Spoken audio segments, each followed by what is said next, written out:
গণতান্ত্রিকতা, মানবিকতা, নমনীয়তা এবং সরকারের দায়িত্বশীলতা প্রমাণ করে আন্দোলনের মাধ্যম পর্যায়ে কি হবে।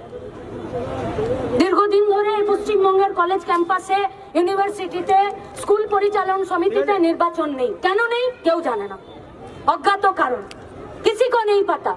किसका मर्जी से यहाँ पर इलेक्शन नहीं होता है, किसका मर्जी से इंटरिम उपाचार्यरा आज के यूनिवर्सिटी गुलोते बसे आछे, किसी को पता नहीं। क्यों? जीबी मेंबर में कौन सा दल का कौन सा मंत्री वहाँ पर कुर्सी में अपना पैर हिलाता है, किसी को पता नहीं। वो जवाब दीते হবে না রাজ্যের শিক্ষামন্ত্রীকে, নাকি তিনি শুধু বলেই খালাস যে বেশ করেছি নিজের দলের ছেলেপুলেদেরকে চাকরি দিয়েছি? মাগনা নাকি মানের জন্য এসেছে চাকরিগুলো?